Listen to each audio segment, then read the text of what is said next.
This is our read aloud for chapter 19, Daddy's Little Miss. It's on Wednesday. The next day at school, Scout treats me like a post made of cement.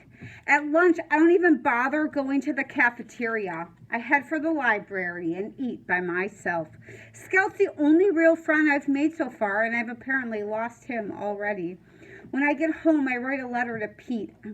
That's his friend from home. I'm searching for an envelope when Teresa knocks on the door. Come on, she says. Piper's giving out the money. I'm not getting any, I tell her. Yeah, but we'll get candy. Candy? Natalie asks. Annie will buy some at the store, and for sure she'll give us some. Now, come on, you bring your buttons, Nat, Teresa says. What else am I going to do? Sit inside with Natalie all afternoon? When I get down to the dock, Jimmy, Annie, and Piper are already there. Nat gets right to work, matching buttons to feathers to stones like it's her assignment. Natalie, Piper calls. Deep in button mode, Natalie doesn't answer. Natalie, Piper tries again. What do you want with her, I ask, sticking my face in Piper's face. Simmer down, Buster. I'm just asking her to help me count. I don't think I start to say.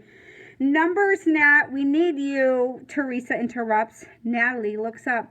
Piper hands Nat the money, rolled up in a handkerchief. $3.23 split 4. Excuse me? Piper looks at me. 3 ways.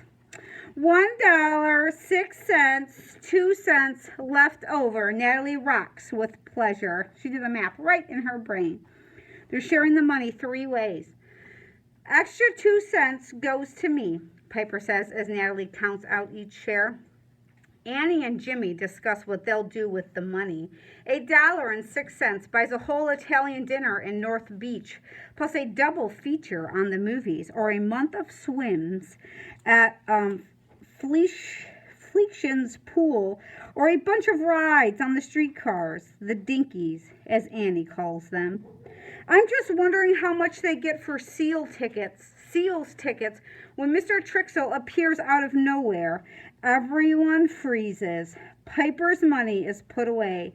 Annie and Jimmy's piles are still out. Piper, Moose, Jimmy, and Annie, he barks. The warden wants to see you in his library. Me? I didn't do anything. I formed the words with my lips, but keep the sound inside. Teresa takes off her roller skates, but then begins to cry because she can't find her shoes. Jimmy starts hollering at Teresa to shut up. A group of moms and toddlers who have overheard Mr. Trixel's command stare at us, their mouths hanging open. Annie clutches her homework against her chest. She looks even paler than usual. If you don't have to come, I tell Teresa. He didn't call you. I have to come. Who's going to get you out of trouble, Teresa says, walking in her 2 sock feet. I'm not in trouble. I didn't do anything, I say. He called your name, Teresa says, her whole face scrunched up. Come on, Nat. She stoops down to Nat's level. Moose is in trouble. We gotta go. Natalie in the warden's office. My mom's gonna love this. Leave your buttons, I tell Nat. She has most of them out now. If I wait for her to put them back, it'll take hours. Yeah, Nat, we need you, Teresa says. Natalie, help. $1, 6 cents, 2 cents left. Nat nods to herself, following us. I shake my head and wonder, it's almost as if Nat's a part of our group. We hike up the steps, the steep switchback road in silence. The wind blows the eucalyptus trees. A buoy clangs, a boat horn toots. Natalie drags her toes.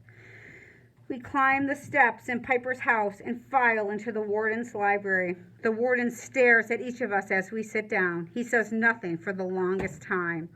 The silence pressed down on me. I didn't do anything. It wasn't me, I want to yell. When he finally speaks, his voice is low. I am so disappointed. I can't even begin to tell you how disappointed I am. Outside, the gulls are arguing. They sound loud.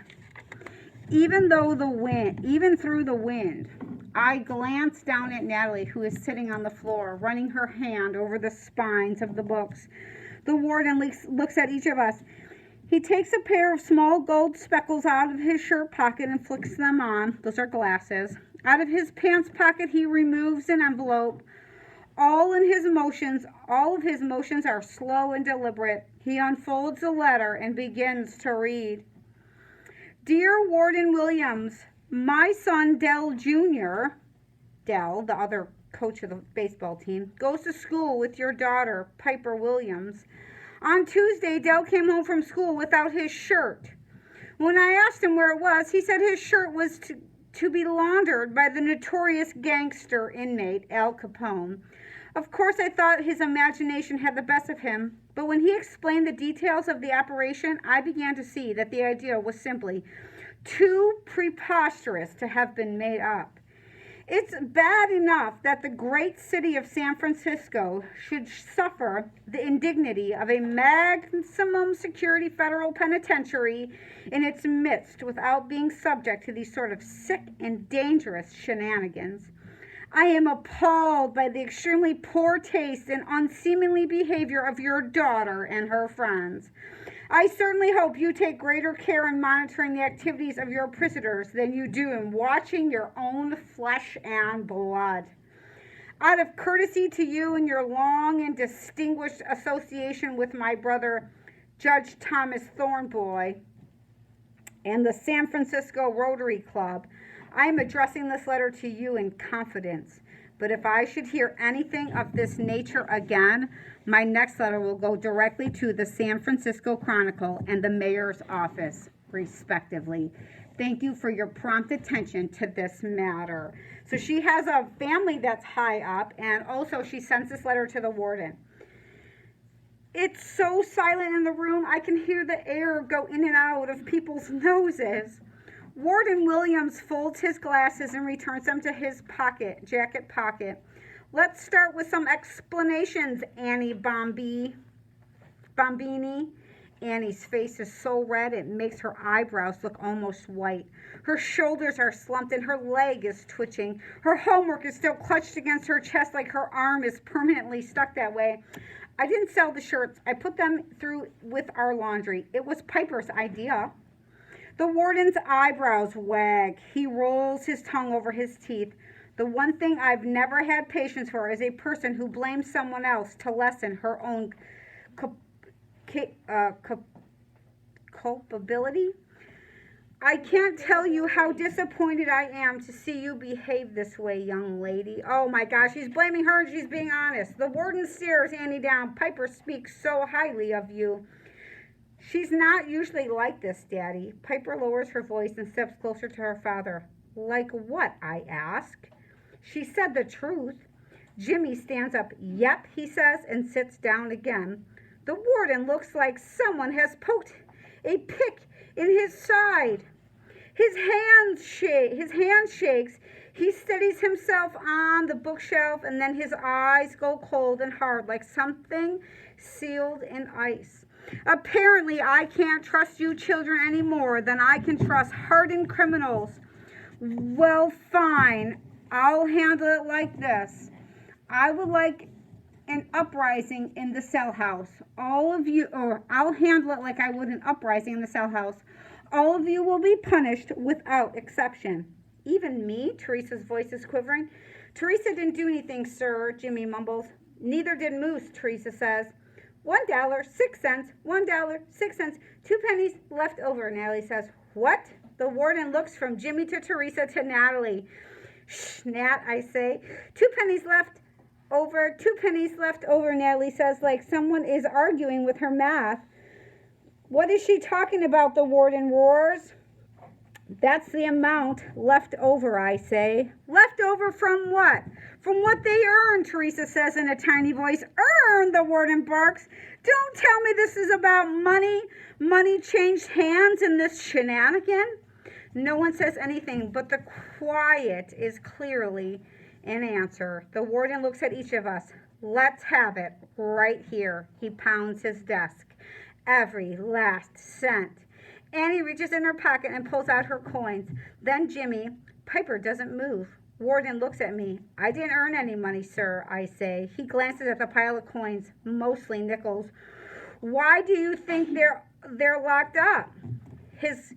He cocks his head in the direction of the cell house. Why do you suppose, Mr. Flanagan? I swallow hard, broke the law. The warden ignores me. He waits.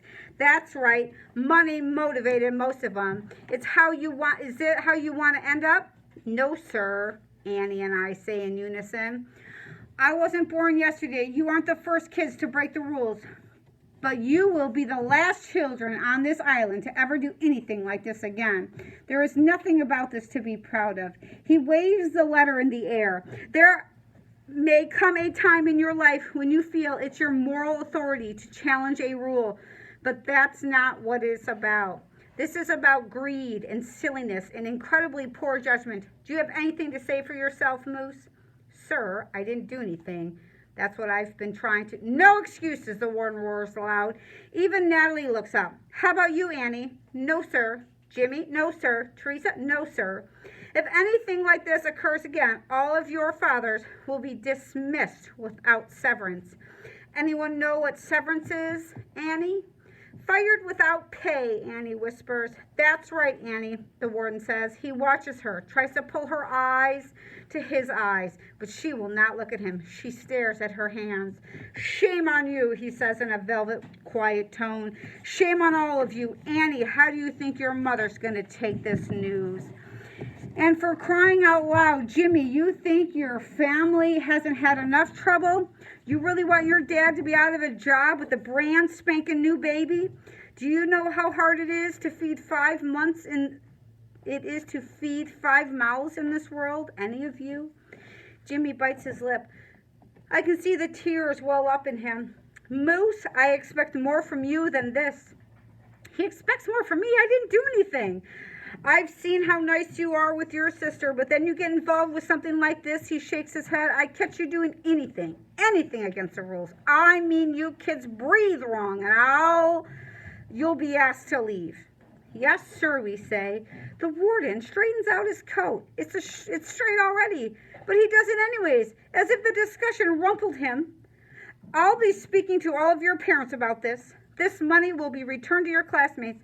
I'll make those arrangements myself. Now get out of my sight, every one of you. And you, young lady, he nods to Piper without looking at her, I'm not finished with you yet. As we file out of the office, I see Piper lean over and whisper to her father like she's his buddy, not his daughter. The little slime. She'll get out of this. She will.